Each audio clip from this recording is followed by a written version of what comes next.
नमस्कार।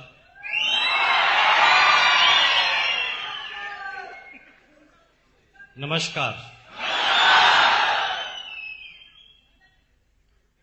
कैसे हैं आप?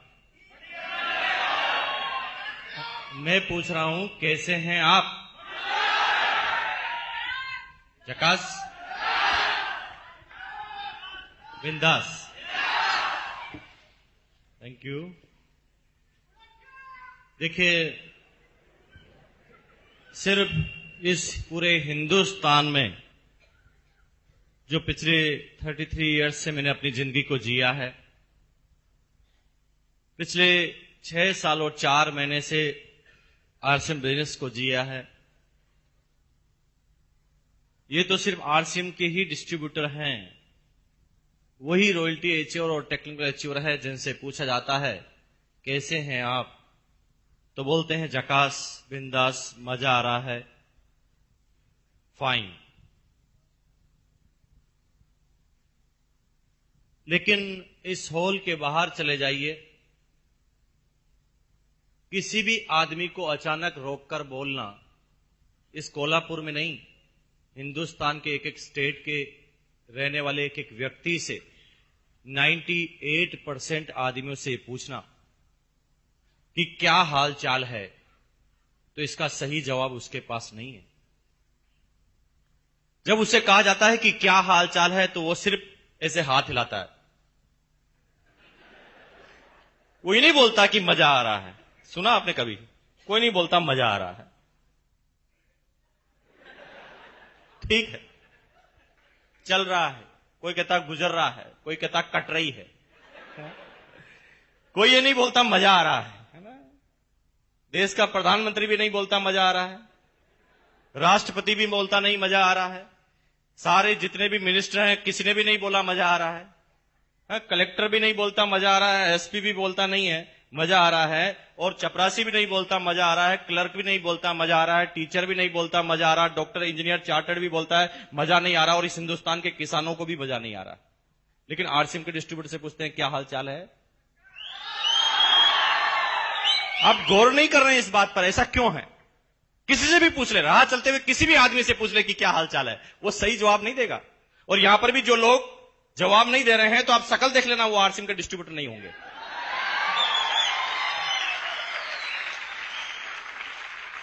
कितनी अजीबो गरीब बात है ना। सब आदमी लोगों को यह बताते हैं कि मैं जिस काम को कर रहा हूं वो संतुष्ट हूं, लेकिन अंदर ही अंदर जब भी वो अपना एक क्वेश्चन अपने ही जीवन से, अपने ही दिमाग से पूछता है कि क्या तुझे मजा आ रहा है, तो अंदर से जवाब आता नहीं बेटा, जिस काम के लिए तू पैदा हुआ वो काम तू नहीं कर रहा, चाहे तू भी डॉक्टर बन गया है। और तभी मिस्टर सतीश पंडित ने, नाम सुना कितने आदमी ने सतीश पंडित का? Very good. मिस्टर सतीश पंडित जो एक जनक, एक अवतार इस बिजनेस में हुए, उन्होंने जब टेक्निकल पर वो पहुंचे थे, वो मेरी ग्रेट डाउनलाइन में से एक थे, और जब वो टेक्निकल पर पहुंचे थे तो उन्होंने मुझे एक कविता लिखकर, शिमला के अंदर हमारी टेक्निकल अचीवर्स की मीट थी, उसके अंदर उन्होंने मुझे वो कविता गिफ्ट दी थी, और उस कविता का शीर्षक था आराम कर, और उसकी चौथी पंक्ति में उन्होंने लिखा था, तू जिसे चाहता उसे चाहता नहीं, इस झूठ से न खुद को परेशान कर, आराम कर। तू जिसे चाहता उसे चाहता नहीं, इस झूठ से न खुद को परेशान कर, आराम कर। कहने का मतलब क्या है? यानी हम बाहर लोगों को यह बता रहे हैं कि हम सुखी हैं, हम डॉक्टर हैं इसलिए सुखी हैं, हम टीचर हैं, हम गवर्नमेंट सर्वेंट हैं इसलिए सुखी हैं, हम इंजीनियर, चार्टर्ड या कलेक्टर हैं इसलिए सुखी हैं। लेकिन अंदर ही अंदर वो हर इंसान जानता है कि जिस काम के लिए वो पैदा हुआ है वो काम वो नहीं कर रहा है। कोई भी आदमी किसी भी एक व्यक्ति में, किसी भी एक काम में संतुष्ट नहीं है। कलेक्टर भी संतुष्ट नहीं है, इस देश का प्रधानमंत्री भी संतुष्ट नहीं है, आम नागरिक भी संतुष्ट नहीं है, किसान भी संतुष्ट नहीं है, इंजीनियर, डॉक्टर, चार्टर्ड टीचर, कोई भी एक वर्ग ऐसा नहीं है जो संतुष्ट हो। और हर वर्ग को ऐसा लगता है कि सामने वाला आदमी मेरे से ठीक है। इंजीनियर ये कहता है कि डॉक्टर की जिंदगी अच्छी होती है, डॉक्टर ये कहता है कि टीचर की जिंदगी अच्छी होती है, टीचर ये कहता है कि नेता की जिंदगी अच्छी होती है, नेता कहता है कि कलेक्टर की जिंदगी अच्छी होती है, कलेक्टर कहता है कि प्रधानमंत्री की जिंदगी अच्छी होती है, लेकिन सभी जानते हैं कि मेरी जिंदगी तो अच्छी नहीं है। कितनी अजीबोगरीब बात है, क्योंकि संतुष्टि एक ऐसा शब्द है जो एक इंसान को जब वो आम जीवन जीता है तो उसे किसी भी एक क्षेत्र में सारी संतुष्टि एक साथ नहीं मिलती। एक बहुत बड़ा बिजनेसमैन है कोल्हापुर का,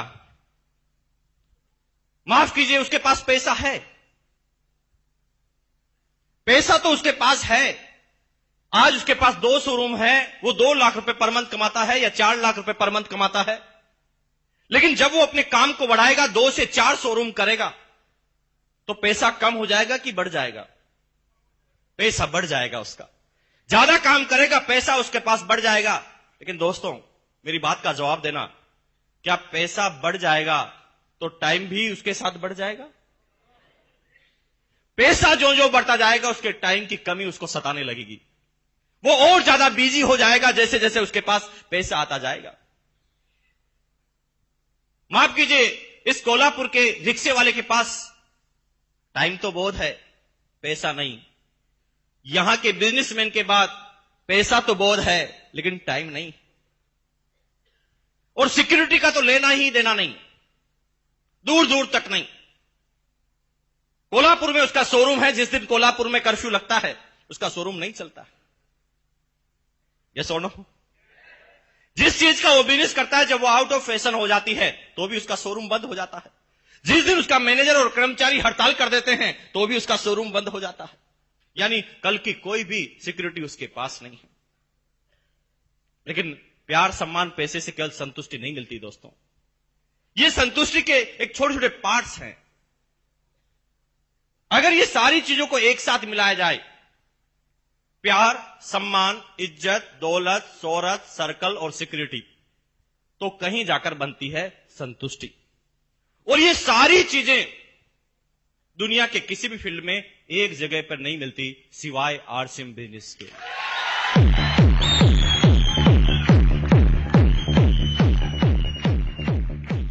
जब भी मैं कहीं किसी से पूछता था कि क्या हाल चाल है, कोई किसी का जवाब नहीं देता था।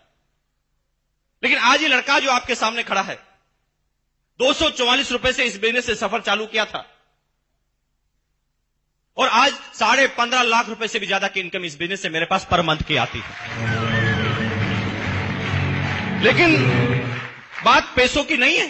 मैं जानता हूं पैसा तो कोल्हापुर के कितने ही सेठ हैं जो मेरे से ज्यादा कमाते हैं। 6.25 साल पहले इस लड़के को जब एक स्कूटर खरीदना था ना, तो 4 आदमी से 1500 रुपए उधार लेने पड़े थे। मैं क्यों बोल रहा हूं ये सारी बातें? क्या फर्क पड़ सकता है आपके जीवन पर? यस, मैं आज उसी की तरफ इशारा करने के लिए आया हूं। माफ कीजिए, आपके कोल्हापुर में बहुत सारे व्यापारी होंगे जिनके पास जो पैसा मेरे पास आता है उससे कहीं गुना ज्यादा महीने का पैसा वो कमाते होंगे। आई नो वेरी वेल, मैं जानता हूं अच्छी तरह से। लेकिन उसके पास पैसा तो बहुत है, लेकिन क्या मेरी तरह उसके पास समय है?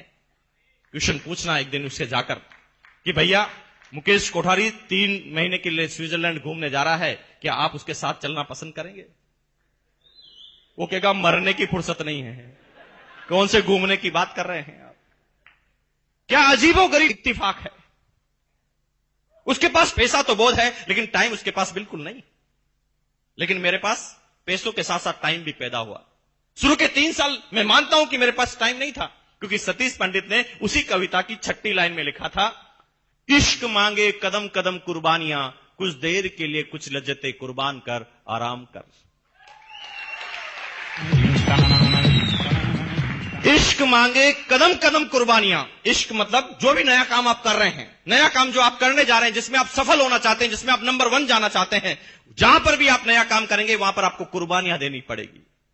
बिना कुर्बानियों के आप नंबर 1 तक नहीं जा सकते। मुझे पता है कि शुरुआती 3 साल में जब इस बिजनेस हमने और हमारी अपलाइन ने चालू किया, मैं महीने में 25-25 दिन अपने घर से बाहर रहा करता था। सिर्फ एक मिशन, एक जज्बा, एक जुनून मेरे अंदर था। समझने वाले नहीं थे मैं समझाने के लिए, लेकिन फिर भी तैयार था।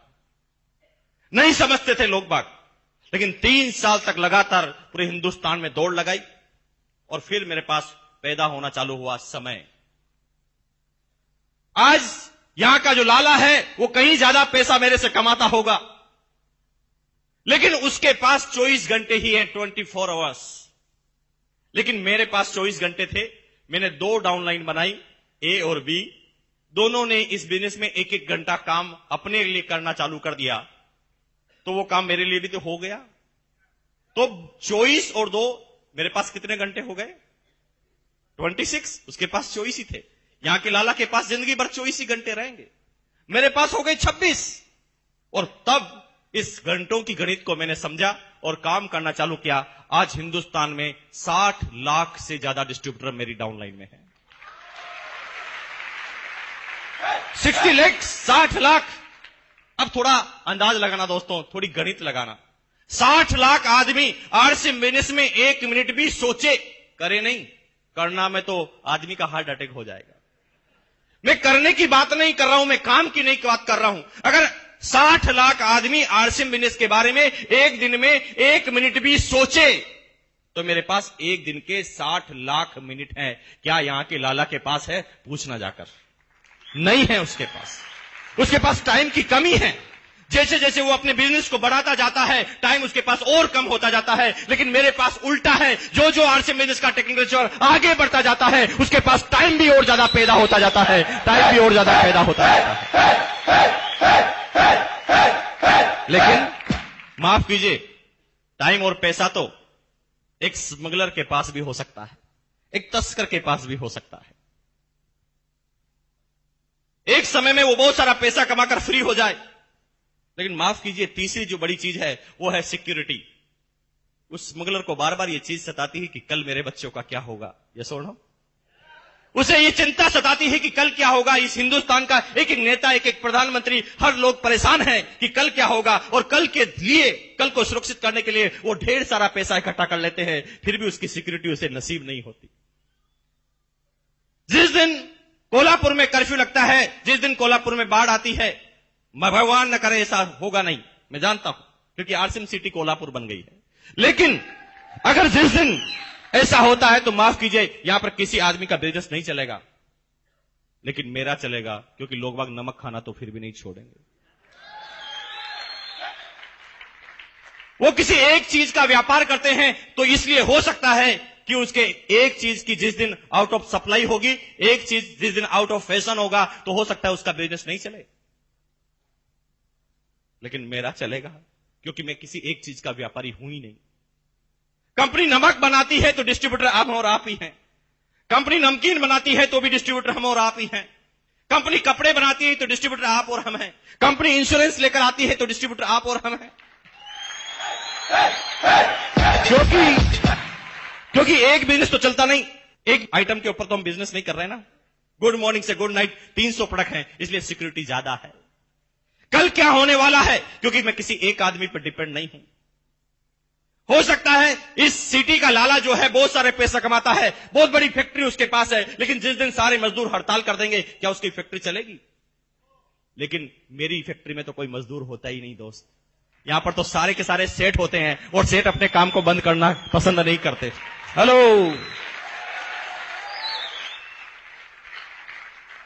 टाइम हो गया, पैसा हो गया, सिक्योरिटी हो गया, लेकिन टाइम, पैसे और सिक्योरिटी से क्या संतुष्टि मिल जाएगी? ना, नहीं मिल सकती। टाइम, पैसा और सिक्योरिटी के बाद अगर संतुष्टि मिलती तो टाटा बिरला को संतुष्ट हो जाना चाहिए, बिल गेट्स को भी संतुष्ट हो जाना चाहिए ना। नहीं है वो संतुष्ट, क्योंकि उसके बाद सबसे बड़ी भूख होती है, वो होती सम्मान की। मैं एक क्वेश्चन आपसे पूछता हूं, आप इस बिजनेस में आएंगे पैसों के लिए? यस और नो? पैसों के लिए इस बिजनेस में आएंगे। एक दिन ऐसा होगा कि आपके पास बहुत बड़ा पैसा आ जाएगा। एक दिन आपके सारे अकाउंट, आपके सारे लॉकर ज्वेलरी से और पैसों से भर जाएंगे। आपकी शादी हो जाएगी, आपके बच्चे भी अच्छे एजुकेशन लेने लगेंगे, आपके पास एक लग्जरी कार भी आ जाएगी, एक बहुत बड़ा बंगला भी, एक बहुत बड़ा मकान, एक बहुत बड़ा महल भी आप खड़ा कर लेंगे।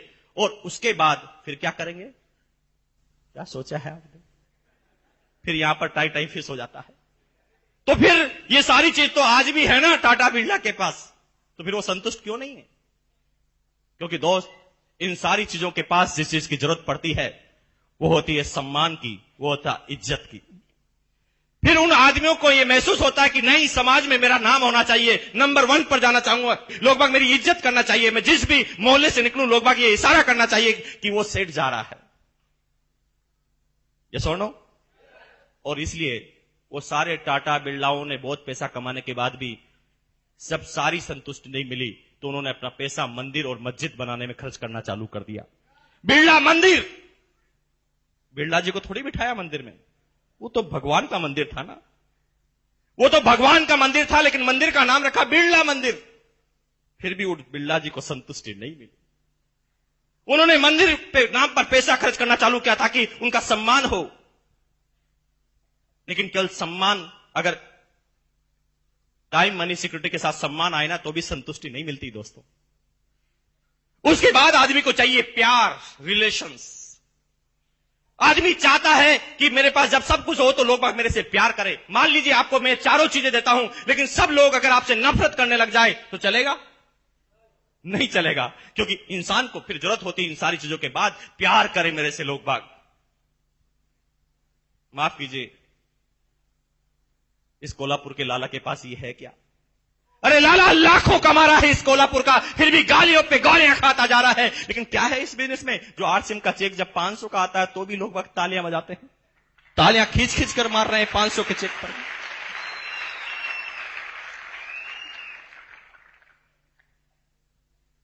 अरे कभी कभी तो समझ में नहीं आता कि रिएक्ट क्या करें। मेरा क्या रिलेशन है इस कोल्हापुर से और यहां पर मैं आया हूं? मेरे खानदान का कोई भी आदमी इस कोल्हापुर में पहले नहीं आया था, और नहीं मेरे पूरे समाज में कोई भी आदमी यहां पर पैदा हुआ था। फिर क्यों करते हैं आप मेरा सम्मान? क्यों देते हैं बुक्के? जब मैं सुबह आता हूं तो मुझे छुपना पड़ता है कि कहीं नजर नहीं पड़ जाए किसी की। लोग बाग प्यार के लिए उतावले रहते हैं, पता चल जाए तो ट्रेन को रोक दे। क्यों भाई इतना इज्जत? किसी नेता की भी तो नहीं करते इतने दिल से इज्जत। क्या रिलेशन है आपका और मेरा? हमारा यहां का रिलेशन है, क्या मिलेगा वहां पर रिलेशन? इज्जत इतनी कि कभी कभी रिएक्ट करना भी मुश्किल हो जाता है। मेरी एज 33 साल की, एक 70 साल का, एक 75 साल का आदमी आता है, समझ में नहीं आता कि क्या करना चाहिए। उस समय आंखों में आंसू भर जाते हैं, रोने की इच्छा नहीं होती। समझ में नहीं आता कि ये आदमी ने जो किया है उसका रिएक्शन में क्या करूं। 75-80 साल का आदमी मेरे पैरों में जाकर गिर जाता है, समझ में नहीं आता कि मेरे दादाजी के बराबर आदमी मेरे पैरों में जाकर गिरा है, क्या करना चाहिए मुझे? क्यों है इतनी इज्जत? क्यों है इतना प्यार? लेकिन दोस्त, इज्जत प्यार भी हो जाए फिर भी संतुष्टि नहीं मिलती, क्योंकि फिर आदमी को चाहिए सर्कल। वो चाहे कि इज्जत तो उसके घर वाले तो करे, उसके परिवार वाले करे, उसके समाज वाले करे, लेकिन जब वो बाहर जाए तो क्या करे? जब उसे कोई काम करना हो तो सर्कल किस तरह से काम करे? ये लड़का जो आपके सामने खड़ा है, मैं भीलवाड़ा में पैदा हुआ, मेरे सारे रिश्तेदार राजस्थान के थे। लेकिन दोस्त, एक ताकत इस बिजनेस में एक नेटवर्क के पास आती है, एक टेक्नोलॉजी के पास आती है। इस कोल्हापुर का कलेक्टर जो नहीं करवा सकता, आरसीएम बिजनेस का टेक्नोलॉजी और एक मिनटों में करवा सकता वो काम, मिनटों के अंदर। मैं अगर राव साहब या भरत सावंत साहब आपसे पूछता हूं कि अगर मैं कोई काम आपको बताऊं तो क्या आप मेरे काम को करने के लिए मना कर सकते हैं? क्यों? वो इसलिए क्योंकि यहां से जुड़ा हुआ है मामला। हेलो, अब क्योंकि वो काम मेरा पहला प्रेफरेंस से करेंगे, चाहे वो रात की 2 क्यों ना बजी हो, लेकिन वो इसलिए क्योंकि रात को 2 बजे मैं भी उनके लिए तैयार हूं। अब एक आदमी राजस्थान में रहता है, उसका सर्कल कहां कहां है? मैं एक छोटा सा एग्जांपल बताता हूं दोस्तों, वहां पर पैसा काम नहीं आता। आप समझना इस बात को, अगर अभी भी आप समझ पाए तो पूरी जिंदगी आपकी चेंज हो सकती है। आज के 4 साल पहले की, 3 साल पहले की बात है। मेरे एक दोस्त थे मिस्टर अरुण, जो भीलवाड़ा के रहने वाले थे, करोड़पति खानदान से बिलोंग करते थे। एक दिन कार में उनकी माताजी और पिताजी कहीं जा रहे थे, एक एक्सीडेंट हुआ। इतना तेज एक्सीडेंट हुआ कि बाहर तो स्क्रैच कम आए, लेकिन अंदर की चोटें बहुत आई। और इतनी तेज एक्सीडेंट हुआ कि यहां जो फेफड़ा था, उस फेफड़ों के अंदर पानी भर गया मदर के। भीलवाड़ा में बहुत ज्यादा मेडिकल की फैसिलिटी अच्छी नहीं होने की वजह से डॉक्टर को बताया गया। डॉक्टर ने ऊपर जहां पर भी खरोचे आई वहां पर इलाज किया, लेकिन पूरे शरीर का चेकअप नहीं किया। मदर बार बार बोलती थी कि मेरे सीने में दर्द है। डॉक्टर बार बार कहता कि एक्सीडेंट हुआ है तो दर्द तो होगा ना। 15 दिन तक भी दर्द जारी रहा। जब डॉक्टर को बात समझ में नहीं आई तो उन्होंने रेफर किया। पड़ोस का एक जगह है, डिस्ट्रिक्ट है उदयपुर, नाम सुना आपने? उदयपुर में रेफर किया। वहां पर मेडिकल थोड़ी इंप्रूव है। तो वहां के डॉक्टर ने जब चेकअप किया तो इमीडिएट बताया चेकअप के बाद कि आपके फेफड़ों में पानी भर चुका है और इसको भरे हुए 15 दिन हो चुके हैं। अगर ये 4 दिन में ऑपरेशन नहीं होता है तो हम नहीं बचा पाएंगे इनको। दोस्त के फादर पैसे वाले थे, उन्होंने कहा ओके, कितना पैसा फेंकना है, मैं फेंकने के लिए तैयार हूं, आप ऑपरेशन कीजिए। तो उन्होंने कहा नहीं दोस्त, हमारे इंडिया में ये टेक्नोलॉजी उपलब्ध नहीं है। इंडिया में 2 ही स्पेशलिस्ट हैं जो इस चीज का इलाज कर सकते हैं। दोनों बाहर से रिटर्न आए हैं, एक है चेन्नई में और दूसरा है बॉम्बे में। दोनों डॉक्टरों से फटाफट एड्रेस लिया और दोनों डॉक्टरों से जब फटाफट संपर्क करने की कोशिश की, अपॉइंटमेंट लेने की कोशिश की, तो पता चला कि वो बहुत बिजी डॉक्टर हैं, कोई भी अर्जेंट पेशेंट को नहीं लेते। आज अगर आप उनसे अपॉइंटमेंट मांगे तो 4 महीने बाद का मिलता, लेकिन ऑपरेशन करना था 4 दिन में। मेरे दोस्त के फादर इतने पैसे वाले थे कि वो उस एक ऑपरेशन पर 1 करोड़ रुपए भी खर्च कर सकते थे, लेकिन उनका पैसा अब काम नहीं आ रहा था। वो लाचार थे, पैसा उनके पास बहुत सारा था लेकिन अब काम नहीं हो पा रहा था। उस समय मेरा जाना वहां पर हुआ। मेरे पास भी कोई इलाज नहीं था, लेकिन जब मुझे पूरी बात उन्होंने बताई तो मैं भी परेशान हो गया कि क्या करना चाहिए, इसका क्या इलाज है। तो मेरे दिमाग ने अचानक थोड़ा सा काम करना चालू किया। मैं कंपनी में गया, आरसीएम बिजनेस, क्योंकि भिलवाड़ा की कंपनी है, मैं कंपनी में गया। मैंने वहां के क्लर्क को एक आइडिया दिया। मैंने कहा भैया मेरी डाउनलाइन में जितने भी आदमियों के नाम के आगे DR लिखा हुआ है, डॉक्टर लिखा हुआ है, उसकी एक लिस्ट चाहिए मुझे। उन्होंने फटाफट एक प्रोग्राम लिखा, इंटर दबाया और सारे डॉक्टरों की लिस्ट मेरे सामने आ गई। मैंने कहा ये बात में मैं एक्सपर्ट नहीं हूं, मैं कोई राय नहीं दे सकता, हो सकता है कोई डॉक्टर मुझे इस बात की राय दे पाए। पहले ही नंबर पर आया डॉक्टर दवे, हिम्मतनगर, गुजरात। उनका नाम सुनते ही मैं समझ गया उस आदमी को मैं जानता था। मैंने फटाफट डॉक्टर दवे को फोन लगाया। फोन लगाकर जब मैंने पूरी हिस्ट्री बताई, और हिस्ट्री बताने के बाद मैंने चेन्नई के जो डॉक्टर थे, उनका नाम मुझे अब ठीक से याद नहीं है, मैंने उनका नाम बताया। उन्होंने आश्चर्य से कहा अरे वापस बोलना, क्या नाम बताया आपने? मैंने जब वापस नाम बताया तो उन्होंने कहा ऐसा है कि इतना अर्जेंट मामला है तो मैं अहमदाबाद से मुंबई आता हूं, मुंबई से चेन्नई की फ्लाइट पकड़ता हूं और आप सीधे अपनी मदर को लेकर चेन्नई पहुंचिए। मैंने कहा डॉक्टर साहब इतने कॉन्फिडेंस से आप कैसे बोल सकते हैं? हम 10 बार बात कर चुके हैं, वो डॉक्टर बात करने तक के लिए तैयार नहीं होता। 4 महीने बाद की वो डेट देता है, वो कहता है कि अर्जेंट पेशेंट में लेता ही नहीं। आप इतना कॉन्फिडेंस से कैसे कह सकते हैं? वो कहते हैं भैया तुम इस बात की चिंता मत करो, तुम लेकर आओ, क्योंकि he is my class fellow, मुझे मना ही नहीं कर सकता हो। हेलो, यहां पर नहीं हो रहा था पैसों से काम। माफ कीजिए, किसके पास पैसा है जो इसको काम को करवा पाए? एक इंसान को सच्ची संतुष्टि जब मिलती है जब ये सारी चीजें एक साथ एक फील्ड में अवेलेबल हो।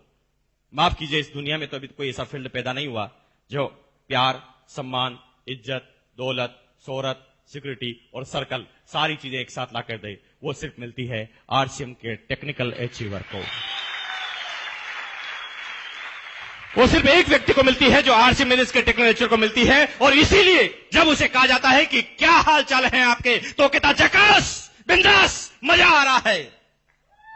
नहीं बोल पाता एक आम आदमी मजा आ रहा है, लेकिन एक आम आदमी से हटकर एक टेक्निकल अचीवर बनता है जब उसे कहता है कि मजा आ रहा है। मैं आज आपसे क्या बात करूं, किस विषय पर बात करूं, मेरी आज सही मायनों में कहें दोस्तों मेरी कोई तैयारी नहीं है। आप ही बता सकते हैं तो बता दीजिए कि किस विषय में बात कर लें। जिस विषय में कहोगे उसी विषय में चल पड़ेंगे दोस्तों। आपके जो भी विषय जिंदगी के छूटे हुए बता दो आज मुझे, क्योंकि आज मैं बड़ा खुश हूं और जो भी बात करेंगे ना वो यहां से करेंगे। अभी कुछ आदमी कहते हैं यार अब आ गए हो, अब कुछ बता ही दो, हिंट दे दो ताकि हम भी समझ जाएं। आप सब लोग चाह रहे हैं कि थोड़ा आरसीएम के बारे में बता दो और हमारे सामने जो हमारे साथ जो आदमी आए वो समझ जाए और आपके डिस्ट्रीब्यूटर बन जाए। ये तो चाहते हैं, हम बात करते हैं इसके बारे में, है ना? लेकिन आप चाहते जो है वो गलत चाहते हैं, वो सही नहीं चाहते। एक आदमी, हंसी मुझे तब आती है जब 6.25 साल से जब लगातार वो इस बिजनेस को चलते हुए देखता है, फिर भी कहता है कि थोड़ा हमें समझा दो। क्या समझाएं आपको? अरे समझाना उस दिन पड़ता था जब 4 आदमी भी सेमिनार में नहीं आते थे, इस पूरे बिजनेस में 4 डिस्ट्रीब्यूटर भी नहीं थे। अभी हिंदुस्तान में न तो कोई स्टेडियम है और हिंदुस्तान में नई कैसा एडिटोरियम है जहां पर आरसीएम की सेमिनार एक बार में की जा सके। एक डिस्ट्रीब्यूटर से कहानी चालू हुई, 60 लाख डिस्ट्रीब्यूटर तक ये कहानी पहुंच गई, फिर भी आप कहते हैं कि थोड़ा समझा दो, अभी समझ में नहीं आ रहा है। अरे समझाना उस समय पड़ता था ना जब आरसी बिजनेस का एक पेंट पीस आता था किट के अंदर, उस समय समझाना पड़ता था कि ये बिजनेस क्या है। आज गुड मॉर्निंग से गुड नाइट 300 से ज्यादा प्रोडक्ट है आपके पास, फिर भी आप कहते हैं कि थोड़ा हिंट तो दे दो। क्या समझाऊं आपको? अरे समझाना उस समय पड़ता था जब गुजरात में डिस्ट्रीब्यूटर बनाना था तो भिलवाड़ा से किट लेकर आनी पड़ती थी, क्योंकि पूरे हिंदुस्तान में आरसीएम का एक ही शोरूम राजस्थान में होता था। अब एक से कहानी चालू हुई, आज हिंदुस्तान में 10,000 हो गए, फिर भी आप कहते थोड़ा तो समझा दो, आ ही गए हैं तो समझा दो। क्या समझाऊं मैं आपको? 80 से ज्यादा डिपो, हिंदुस्तान के सारे राज्य, 60 लाख डिस्ट्रीब्यूटर, एक प्रोडक्ट से कहानी चले गई 300 प्रोडक्ट के ऊपर। हिंदुस्तान में 40 से ज्यादा करोड़पति, 850 से ज्यादा टेक्निकल अचीवर, 3,500 से ज्यादा रॉयल्टी अचीवर, हजारों और लाखों आदमी, हजारों रुपए पर मंथ कमाने वाले आदमी, सारी बात जानते हैं, फिर भी कहते हैं थोड़ा तो बहुत समझा दो, आ गए हैं। क्या समझा दूं मैं आपको? अरे जिंदगी भर वो नमक खाते आए ना 9 रुपए किलो का, triple refined iodise ISI mark का साल्ट, नाम लेने की जरूरत नहीं है। जिंदगी भर वो 9 रुपए किलो का नमक खाते आए, अब वही नमक आपको 7 रुपए किलो में मिले, triple refined iodise ISI mark के साथ, और 7 रुपए मिलने के बाद भी उसके बिजनेस वॉल्यूम का 41% वापस मिले, फिर भी आप कहते हैं थोड़ा तो समझा दो ना। क्या समझाऊं मैं आपको? क्या बाकी रह गया समझाने को? जिंदगी भर नहाते आए ना उस 13 रुपए के साबुन से, हीरोइने बोलती आई कि मेरे रूप का राज, मेरे गोरेपन का राज, उसका कुत्ता गोरा हो गया, हम तो नहीं हुए।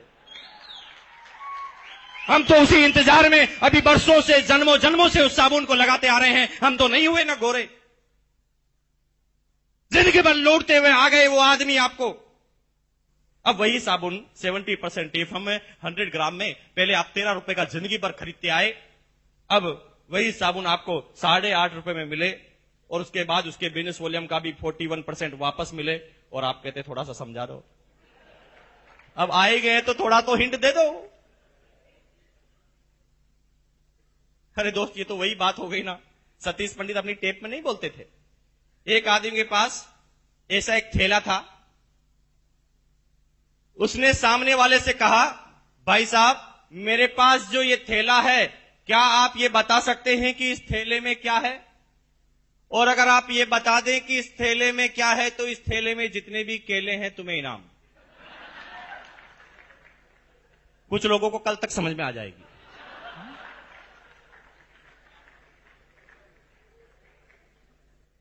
क्या आप बता सकते हैं दोस्त, मेरे पास जो ये थैला है इस थैले में क्या है? और अगर आप ये बता दें कि इस थैले में क्या है तो इस थैले में जितने भी केले हैं तुम्हें इनाम, और अगर तुम ये बता दो कि केले कितने हैं तो 12 के 12 इनाम।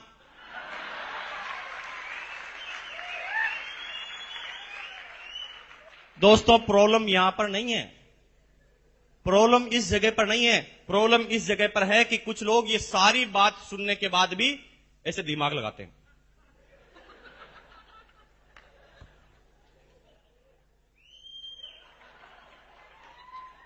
दिमाग लगाकर कहते हैं भैया थोड़ा बहुत समझ में आ रहा लेकिन हिंट दे दो। इसे कहते हैं गई भैंस पानी में। क्या हिंट दे दे आपको? सारी बात बताने के बाद भी कहते हैं आप हिंट दे दो। मेरी बात को अच्छी तरह समझ जाना दोस्तों। अगस्त 2000 में मैंने इस बिजनेस को चालू किया। 2001 में झालावाड़ राजस्थान के एक सेमिनार में मेरी एक टेप रिकॉर्ड की गई। उस टेप का नाम था मेहनत रंग लाई। अभी वो टेप मार्केट में अवेलेबल नहीं है क्योंकि उस समय मैं ढंग से बोलना भी नहीं आता था, लेकिन जो शुरुआती डिस्ट्रीब्यूटर हैं सब लोगों ने उस टेप को सुना होगा।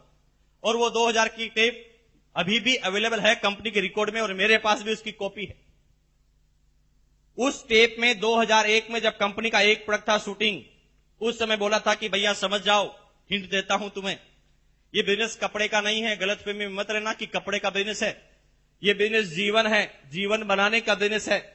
कल तुम अगर लगे रहोगे, कंपनी प्रोडक्ट लेती आएगी, जब आगे से आगे ये प्रोडक्ट बढ़ेंगे, तुम्हारी डाउनलाइन जब आसाम में भी जाएगी और आसाम में भी डाउनलाइन जब सुबह उठकर भगवान के सामने जाएगी और अगरबत्ती निकालकर बोलेगी ओम जय जगदीश हरे, तो आपके घर में आएंगे हरे हरे हरे हरे हरे हरे हरे हरे हरे हरे। लेकिन 2001 में उन साथियों ने इस बात को नहीं सुना, लेकिन जिन जिन ने भी सुना वो सारे के सारे आज रूबी और स्टार रूबी हैं।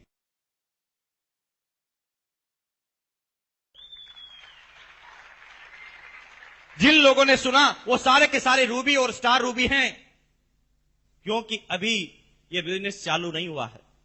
मैंने तरंग लाई, सफलता के 5 सूत्र, आरसीएमई क्यों, टेक्निकल अवाहत में, हर टेप में एक ही बात का मैंने बार बार उल्लेख किया था। आपने अगर सुनी हो तो मैंने उसके अंदर बार बार कहा था कि गलतफहमी में मत रहना कि ये बिजनेस चालू हो गया है। अभी ये बिजनेस चालू नहीं हुआ है, अभी तो 2007 दिसंबर में चालू होने का इसका सही वक्त आएगा। तो आप सोच रहे होंगे कि अभी क्या हो रहा है।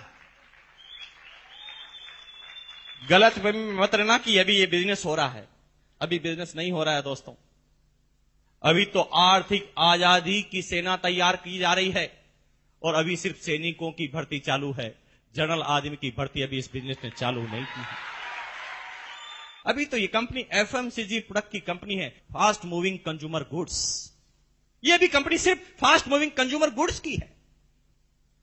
और एक आप बहुत आश्चर्यजनक आंकड़ा आपको बताऊं क्या? पूरी दुनिया के टर्नओवर की बात की जाए तो एफएमसीजी का टर्नओवर मात्र 10% का होता है, यानी 90% वाले क्षेत्र में तो अभी आरसीएम बिजनेस ने कदम भी नहीं रखा है। एफएमसीजी जो खाना पीना कपड़ा जो आप कह रहे हैं ना, ये पूरी दुनिया के टर्नओवर का मात्र 10% है, यानी 90% टर्नओवर जो वाली चीजें हैं जिसके अंदर अभी इस कंपनी ने कदम भी नहीं रखा, जिसे कहते हैं सर्विसेज सेक्टर, जिसे कहते हैं सर्विसेज सेक्टर।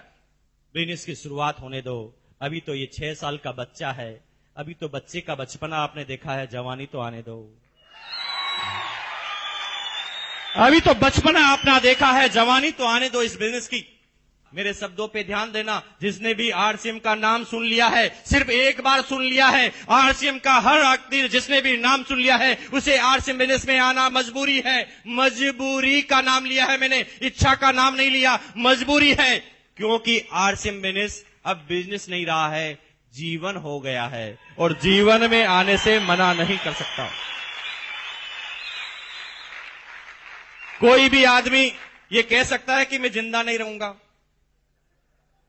क्योंकि आरसीएम बिजनेस में आपको वही काम करने पड़ते हैं जो आप पहले ही करते हैं। अरे एक सिंगल काम ऐसा बताओ जो आरसीएम बिजनेस में आने से पहले आप नहीं करते थे, जो आरसीएम बिजनेस में करना पड़ता है। एक सिंगल मात्र तो काम बताओ। मेरी लाइन को समझ जाना, अगर मेरा बस चले ना दोस्तों, तो ये आरसीएम बिजनेस को मैं हटा दूं, बिजनेस वर्ड ही हटा दूं। ये तो बिजनेस इसलिए लिखा गया है क्योंकि भारत में आदमी पैसों के अलावा समझता नहीं, पैसों की भाषा ही समझता है। इसलिए इस देश को आर्थिक आजादी दिलाने के लिए भी बिजनेस शब्द का ही उल्लेख किया गया है। अगर मेरा बस चले तो यहां पर आरसीएम बिजनेस नहीं, मैं आरसीएम जीवन कर दूं। ये आरसीएम जिंदगी है, ये आरसीएम बिजनेस जीवन है। मेरे एक शब्द को फिर समझ जाना, मैं 3 बार रिपीट कर चुका हूं। शायद ये हिंट आप ले जा रहे हैं कि नहीं ले जा रहे हैं मुझे पता नहीं। हर उस आदमी को आरसीएम बिजनेस में आना पड़ेगा, ये उसकी मजबूरी है जिसने भी आरसीएम का नाम सुन लिया है। कुछ लोग जो थोड़ा सा भी दिमाग रखते हैं इस बिजनेस के प्लान को देखते ही समझ जाते हैं। कुछ लोग लोगों को चलते हुए देखकर समझ जाते हैं। कुछ लोग पड़ोसी के घर में जब कार आती है तो समझ जाते हैं। कुछ लोग पड़ोसी को जब 3 साल करते हुए देखते हैं तो समझ जाते हैं। कुछ लोग समझ जाते हैं, कुछ लोग समझा दिए जाते हैं। कुछ लोग मर्जी से समझ जाते हैं, कुछ लोग मजबूरी से समझ जाते हैं। हर आदमी को जिसने भी इस बिजनेस का नाम सुन लिया है उसे आना पड़ता है, क्योंकि आरसीएम बिजनेस नहीं जीवन है। जीवन में आने से कोई मना नहीं कर सकता। लेकिन क्यों होता है समय 1 साल 2 साल 3 साल 4 साल बाद क्यों एक आदमी को यह बात समझ में आती है? Now seminar is start. अब चालू हो रही है सेमिनार की बात। निकाल लीजिए अगर आपके पास पेन है, निकाल लीजिए आपके पास अगर डायरी है। समझ जाना, अगर ये 3 बातें समझ में आ गई, पूरी सेमिनार, पूरा बिजनेस और पूरी जिंदगी समझ में आ जाएगी। पूरी लाइफ, ना सिर्फ इस बिजनेस की बात कर रहे हैं, जिंदगी के हर क्षेत्र में, चाहे आप नेता हैं तो नेता में नंबर 1, बिजनेस करते हैं तो बिजनेस में नंबर 1, सर्विस करते हैं तो सर्विस में नंबर 1, आरसीएम करेंगे तो आरसीएम बिजनेस में नंबर 1, आप गृहिणी हैं तो गृहिणी में नंबर 1, और अगर आप अच्छे पति हैं तो पति में नंबर 1, पत्नी है तो पत्नी में नंबर 1, जिसमें भी जाएंगे उसमें नंबर 1। क्योंकि मैं बताने जा रहा हूं सफलता के 3 दुश्मन। नंबर 1, पहला ईगो, घमंड, ईगो, घमंड। नंबर 2, शर्म, शेम। नंबर 3, शंका, डाउट। ईगो, शर्म, शंका।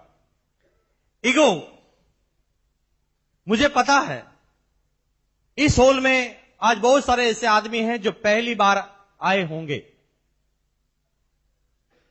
और इस हॉल में इतनी तालियां बजने के बाद भी वो ताली नहीं बजा रहे हैं। पता है क्यों? सफलता का पहला दुश्मन उनकी जिंदगी में आ गया है, जो 95% आदमियों की जिंदगी में आ जाता है, एकदम सही समय पर एंट्री लेता है, जिसे कहते हैं ईगो। पता वो क्यों नहीं बजा रहा है? जानते हैं कि उसे अच्छा लग रहा है, उसे मजा आ रहा है, फिर भी वो ताली इसलिए नहीं बजा रहा है क्योंकि उसे जबरदस्ती पहली बार किडनैप करके लाया गया है। वो आना नहीं चाहता था, वो आने से पहले ही घर पर बार बार बोल रहा था, मुझे मत ले जा, मैं समझूंगा ही नहीं, मुझे समझना ही नहीं, मुझे करना ही नहीं, मुझे मत ले जा भैया, मैं नहीं समझूंगा। अब क्योंकि उसे समझ में भी आ रहा है, फिर भी वो ताली नहीं बजा रहा है, क्योंकि पड़ोसी नहीं देख ले कहीं मैं समझ गया, है ना।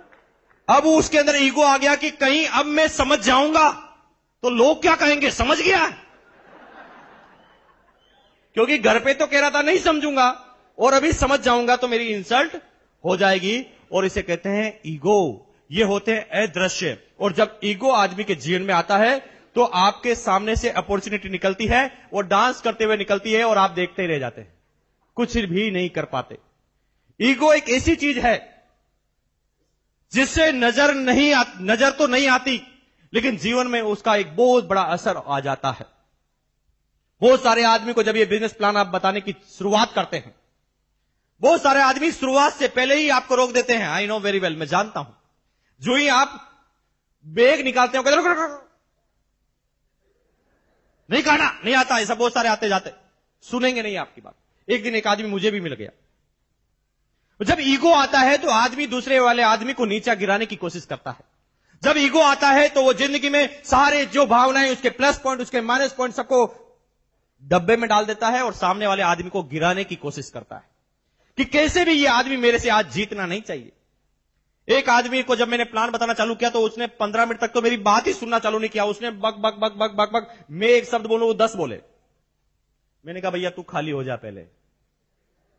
जब वो खाली हुआ तो मैंने कहा मेरी बात भी 2 मिनट सुन ले, तेरी 10 मिनट सुनी। तो मैंने जब ऐसा कहा तो उसने कहा ठीक है सुनाओ।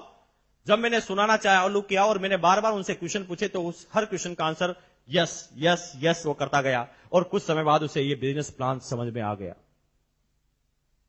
मैं जानता हूं कि उसे ये बिजनेस प्लान समझ में आ गया, लेकिन आ गया ईगो, क्योंकि पहले उसने मना कर दिया।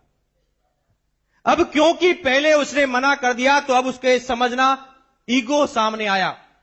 अब वो मुझे गिराने के लिए, अब मुझे वो नीचा दिखाने के लिए कुछ भी करने के लिए तैयार था। उसने कहा भैया ठीक है, मान लिया कि आपकी कंपनी अच्छी है, बढ़िया है, इनकम आती है, सब कुछ अच्छा है, लेकिन आपके साबुन पर ISI मार्क क्यों नहीं है? मैंने कहा भैया माफी दे दो, गलती हो गई, लगवा देंगे। और क्या बोलता मैंने कहा भैया माफी दे दो, गलती हो गई, लगवा देंगे, कल कंपनी से बोल देंगे, कल छाप लगा देगी। लेकिन आप मुझे बताओ ना कि आप कौन से ISI मार्क के साबुन से नहाते हो? वो कहता लक्स। मैंने कहा लक्स पे तो नहीं आता। वो कहता हमाम। मैंने कहा हमाम पे भी नहीं आता। वो कहता किसी पे तो आता होगा। मैंने कहा चुप, जब तू नहाता नहीं है तो तुझे क्या फर्क पड़ता है?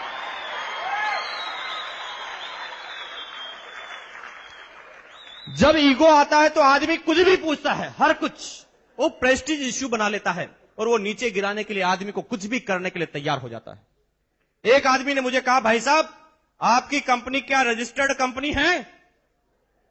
मैंने कहा भैया किसमें करवाएं? भाई किसमें रजिस्टर्ड करवाएं तू ही बता दे। वो कहता किसी में तो होती होगी। मैंने कहा चुप, जब तुझे पता नहीं किसमें होनी चाहिए, जब तुझे पूछने का अधिकार क्या है? यूं ही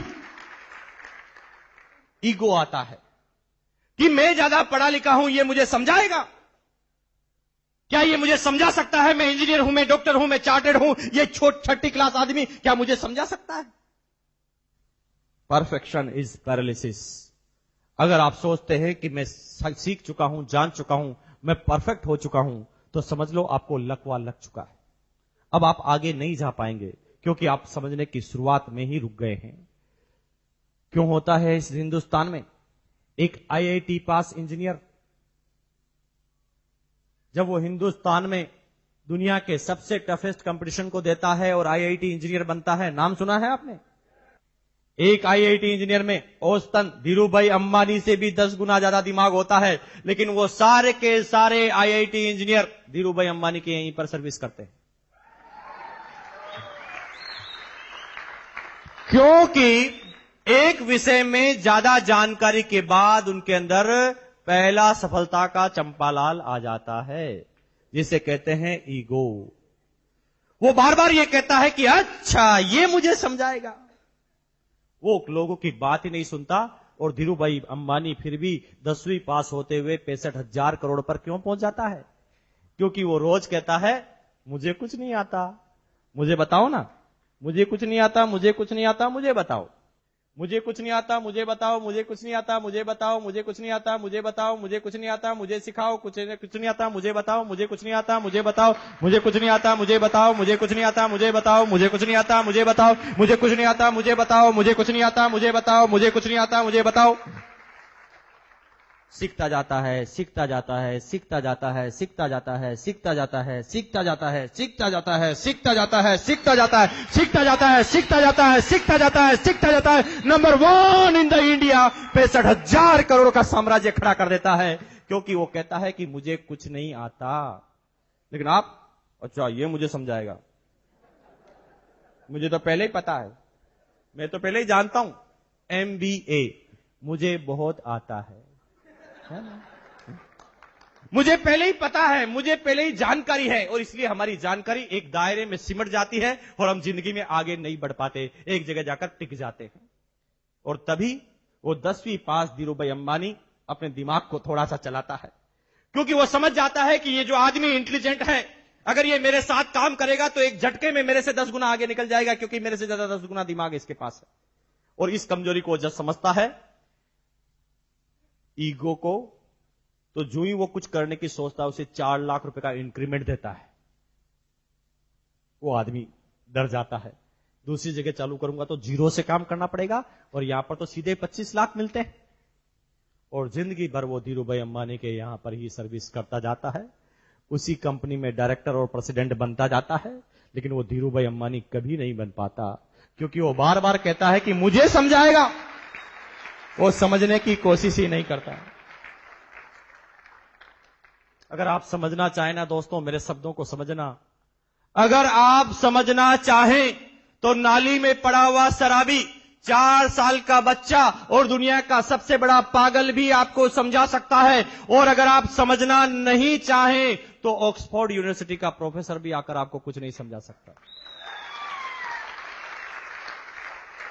आज मुझे वो समय याद है, आज के 4 साल पहले की बात है, मेरी उस समय 3 साल की गुड़िया ने मुझे टूथब्रश करना सिखाया। कितनी अजीब गरीब बात है, तो क्या मुझे 32 साल से टूथब्रश करना नहीं आता था? मैं गर्व से बोलता हूं कि मुझे नहीं आता था। एक दिन संडे की बात थी, महीने का अंतिम संडे, मेरी कोई सेमिनार नहीं थी, मैं घर के बाहर निकलकर गार्डन में ब्रश कर रहा था और मेरी गुड़िया पूंछ की तरह मेरे पीछे पीछे पकड़कर घूम रही थी, मुझे पता भी नहीं। अचानक 3-4 मिनट बाद मेरी जब निगाहें गई तो मैंने पूछा क्या है? तूने कहा डैडी छी, इतने बड़े हो गए अभी तक ब्रश करना नहीं आता। शुक्र है भगवान का, अल्लाह का, परवरदिगार का कि मैं उस समय आरसीएम बिजनेस में था, मेरे अंदर ईगो गायब हो चुका था। तो मैंने पूछा कि नहीं, क्या गलती है? अगर मैं आरसीएम नहीं करता तो उस बच्चे के एक चपाटा मारता और कहता, अच्छा तू समझाएगी मुझे।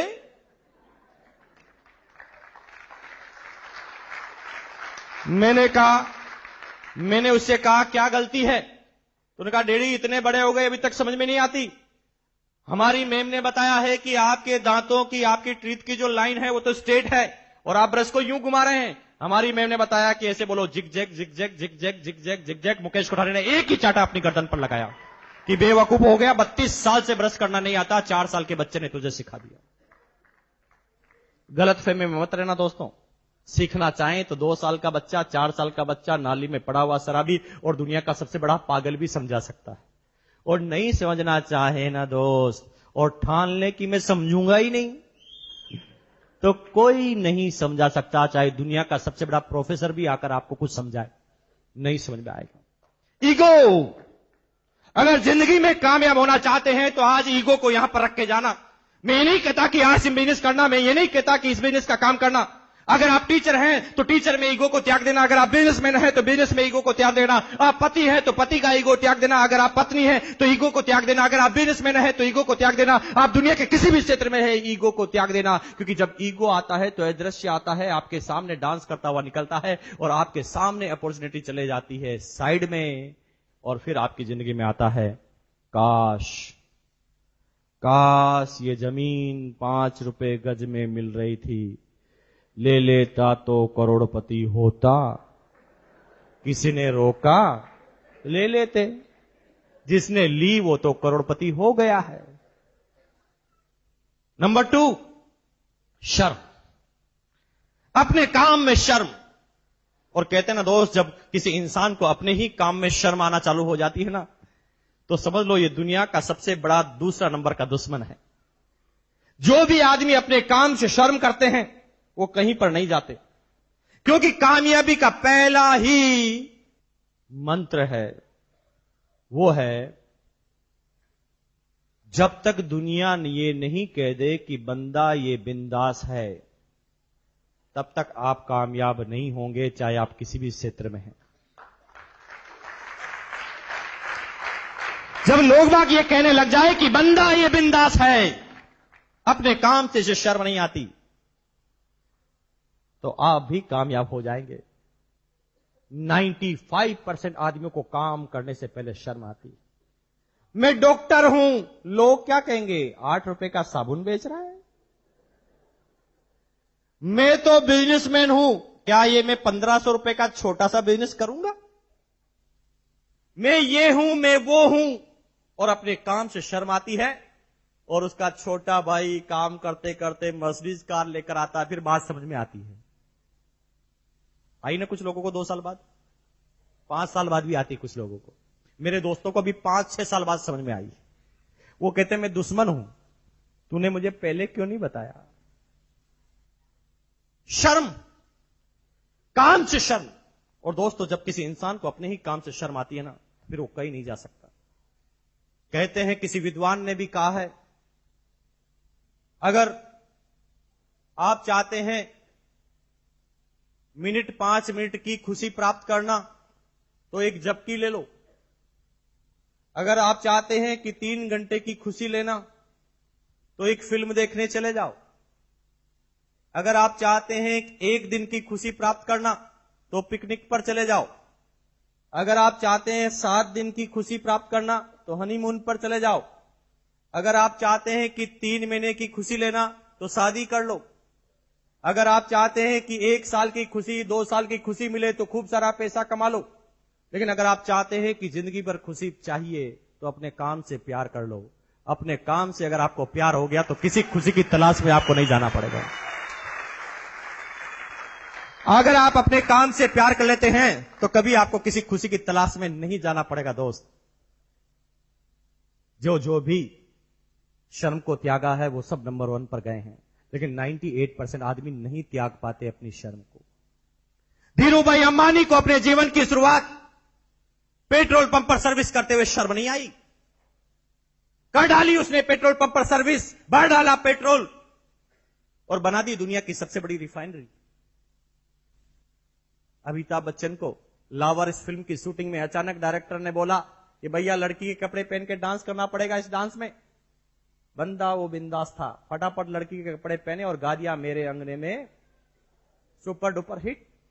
वो अपने काम से प्यार करता था, अपने काम से प्यार करने की वजह से वो क्षेत्र में वो नंबर 1 पर गया। तभी राव साहब बार बार बोलते हैं, अरे दोस्त, इस देश में कामयाब व्यक्ति टाटा आज भी नमक का व्यापार करते हुए शर्म नहीं करता, बाटा आज भी जूतों का व्यापार करते हुए शर्म नहीं करता, अंबानी अभी आम और सब्जियों का व्यापार करते हुए भी शर्म नहीं कर रहा है। तो आप किस खेत की मूली हैं दोस्त, जो आपको शर्म आ रही है?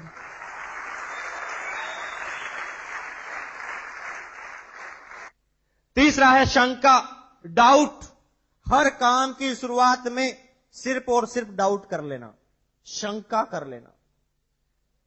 अरे दोस्त, क्यों नहीं समझ में आता ये बिजनेस? 1500 रुपए में 3 जोड़ी कपड़े, जिंदगी भर कपड़े खरीदते आए हैं लाला की दुकान से। कभी लाला के ऊपर शंका की है आपने?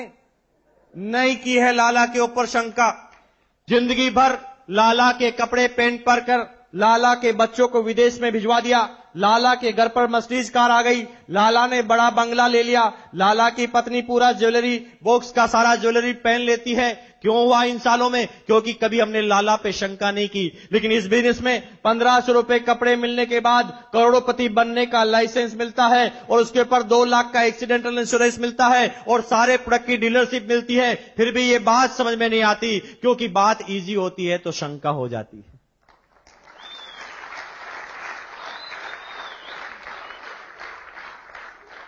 एक बहुत बड़ी बात बता रहा हूं दोस्तों, मैं यहां पर राजस्थान का राजस्थानी बनकर बात नहीं कर रहा हूं, मैं हिंदुस्तान का हिंदुस्तानी बनकर बात नहीं कर रहा हूं, मैं किसी जाति धर्म का बात नहीं कर रहा हूं, मैं आरसीएम की वजह से यहां पर बात नहीं कर रहा हूं। मैं जो बात कर रहा हूं एक सच्चा आदमी बनकर बात कर रहा हूं, मेरी बात को समझना। राजस्थान के व्यापारी को पूरे हिंदुस्तान में क्या कहा जाता है पता है आपको? मारवाड़ी। और मारवाड़ी का ब्रांड इमेज बताऊं मैं आपको? कंजूस मक्की चूस। आज भी हर फिल्म में उसी मारवाड़ी को बताया जाता है जिसने टोपी पहनी है, वो राजस्थानी भाषा में बात करता है, उसके रोल को केस में बताया जाता है कंजूस मक्की चूस। अभी तो आप हंस लिए, आगे सुनो। उसे कहा जाता है कंजूस मक्की चूस। जिस आदमी को कहा जाता है कंजूस मक्की चूस, आज पूरे हिंदुस्तान की अर्थव्यवस्था की बात करें ना तो 50% से ज्यादा अर्थव्यवस्था सिर्फ मारवाड़ियों के हाथ में है। बिरला, बांगड़, बजाज, जेके, सिंगानिया, मित्तल, जिस भी ग्रुप का नाम आप ले लेंगे वो राजस्थानी होगा। क्यों? जिस आदमी को कहा जाता है कंजूस मक्की चूस, पूरे हिंदुस्तान की अर्थव्यवस्था एक राज्य के लोगों के पास, क्योंकि उनके पास एक जन्मजात गुण था जो लगभग 95% हिंदुस्तानियों में नहीं पाया जाता, अभी तो राजस्थानियों में भी नहीं पाया जाता। वो बिजनेसमैन उस समय जब भी किसी आदमी के साथ व्यापार करते थे, जब भी किसी आदमी के साथ बिजनेस करते थे, तो बिजनेस करने से पहले अपने ही दिमाग से एक क्वेश्चन पूछते थे, बता दिमाग, मैं जो इस आदमी के साथ बिजनेस करने जा रहा हूं, इससे मेरा क्या फायदा होगा? वो सिर्फ एक लाइन पूछते थे कि मेरा फायदा क्या होगा। लेकिन दुनिया ये पूछती है कि मेरा फायदा छोड़ो, इसका क्या फायदा होगा? इसलिए बात समझ में नहीं आती। 1500 रुपए में 3 जोड़ी कपड़े, 300 प्रोडक्ट की डीलरशिप, LIC, आप इंश्योरेंस, सारी चीजें मिलने के बाद, 7 रुपए किलो का नमक मिलने के बाद, 8 रुपए का साबुन मिलने के बाद भी लोग भाई इसे क्यों नहीं समझ पाते? क्योंकि इतनी इजी है ना, इसलिए शंका हो जाती है। 1500 रुपए में इतनी सारी चीजें दे रहा है, जरूर कोई ना कोई बात होगी, इसलिए बात समझ में नहीं आती। और इसीलिए वो हर चीज में नेगेटिव चीज ढूंढना चालू करता है। हिंदुस्तान में हर पॉजिटिव काम पर शंका होती ही है, फाइनल है, क्योंकि इसकी शुरुआत कहीं ना कहीं हमारे कल्चर से हुई है। मैं ये नहीं कहता कि हमारे पूर्वज गलत थे, हो सकता है उनकी जानकारी थोड़ी सी गलत हो। तभी तो हिंदुस्तान में जब एक बच्चा पैदा होता है ना, पैदा होते ही उसे सिखाया जाता है, बेटा बोलो नाना नानी, नाना नाना, नानी नानी नानी नानी, नाना नाना नाना नाना नाना नाना, नानी नानी नानी नानी नानी। और नाना इतना करवाया जाता है उससे कि बड़ा होकर वो हर चीज में पहले बोल देता है ना। आपके घर पर कोई मेहमान आता है, आप पूछते हैं चाय पियोगे? ना, अभी पी के आया हूं। अच्छा, कोई ऐसा मेहमान आया आपके घर पे, जो ही आपने कहा पियोगे चाय? हाँ हाँ लाओ अभी पीता हूं। कोई आया क्या ऐसा? क्योंकि उसे बचपन से ही सिखाया गया है, बेटा सबसे पहले क्या बोलो? कोई की काम की शुरुआत के बीच में पहले क्या बोलो? ना। चाय पियोगे? ना। पी लो ना, ठीक है। खाना खाओगे? ना, अभी खा के आया हूं। शकल से लग रहा 3 दिन से भूखा है, फिर भी यही बोलेगा अभी खा के आया हूं। फिर ज्यादा बोलो खा लो ना, ठीक है। खाना चालू करेगा और खाएगा तो आपसे 3 गुना खा जाएगा, लेकिन पहले क्या बोलेगा? क्योंकि उसे कहा गया बेटा हर काम के बीच में बोलो ना। और तभी 1500 रुपए में 3 जोड़ी कपड़े, 300 प्रोडक्ट की डीलरशिप, आने वाले समय में सारे प्रोडक्ट की डीलरशिप की गारंटी, एक्सीडेंटल इंश्योरेंस फ्री में, और आपको अकाउंट में मिलता है फ्री में, 0 बैलेंस में अकाउंट, और सारी जानकारी सारे प्रोडक्ट मिलने के बाद भी कोई आदमी आपको बताता आरसीएम करोगे? ना, सब लूट गए हैं, बर्बाद हो गए हैं, ये हो गए हैं, नहीं कर सकता। ज्यादा बोलोगे तो कर लेगा, क्योंकि हर ना अंतिम ना नहीं होती। अरे छोटे से बच्चे से पूछ लो, इतना छोटा सा बच्चा भी समझ जाता, हम इतने बड़े हैं फिर भी नहीं समझते।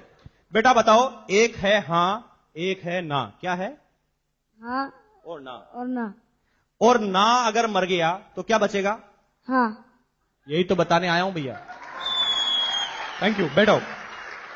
देखिए, इतना छोटा सा बच्चे ने बता दिया कि ना के बाद क्या बचा, लेकिन आप एक बार सुनते हैं परेशान होता, कोई बनता ही नहीं।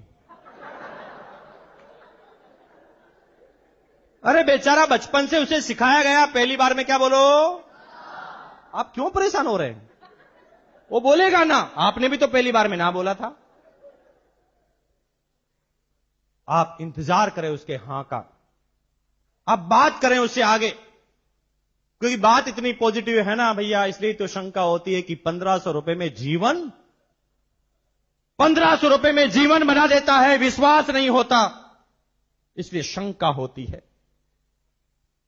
अगर अभी भी मेरी बात को नहीं समझ में आ रहे हैं ना, तो कितने आदमी शादीशुदा है, हाथ खड़ा कर दो। तो दूसरी शादी करने का मूड है क्या? हाथ खड़ा करो ना, अगर हो गई तो खड़ा कीजिए। वेरी गुड, हाथ नीचे रखिए।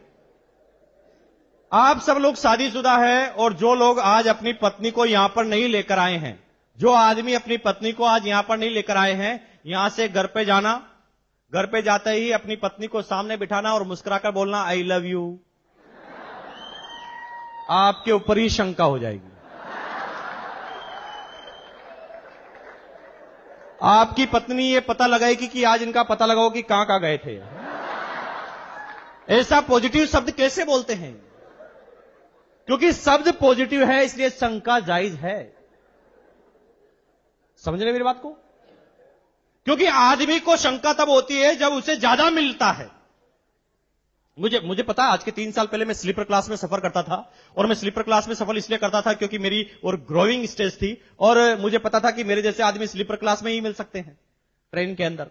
तो मैं 3 साल पहले की बात है, स्लीपर क्लास में विंडो के नजदीक बैठा हुआ था। एक भिखारी किसी स्टेशन पर आया। देखिए, हिंदुस्तान का भिखारी ऊपर नहीं चढ़ता, नीचे की तरफ गिरता जाता है। मुझे क्या बोलता है पता है? आते ही, सर प्लीज, सर प्लीज 1 रुपया देंगे?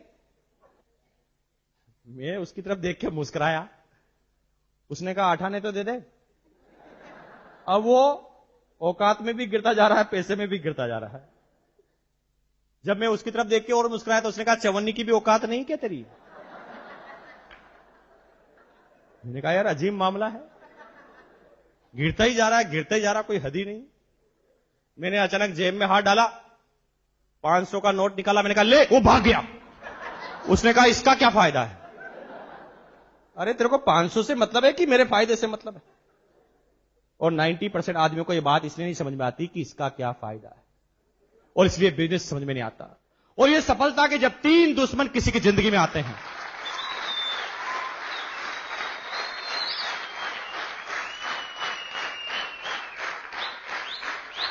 और सफलता के ये 3 दुश्मन जब किसी की जिंदगी में आते हैं, जो होता है ईगो, शर्म और शंका, तो एक अच्छी खासी जिंदगी भगवान से दी हुई 84 लाख योनियों के बाद छटनी होकर जब आपको मानव जीवन मिला, उसके बाद भी एक इंसान कहता है कि मैं संतुष्ट नहीं हूं, मैं दुखी हूं, मैं परेशान हूं। अरे मानव जीवन मिलने के बाद भी कोई आदमी कहता है दुखी हूं, तो भैया क्या होता जब आपको भगवान 84 लाख योनियों के बाद आपको इंसान नहीं बनाता, मच्छर बना देता, आप क्या कर लेते?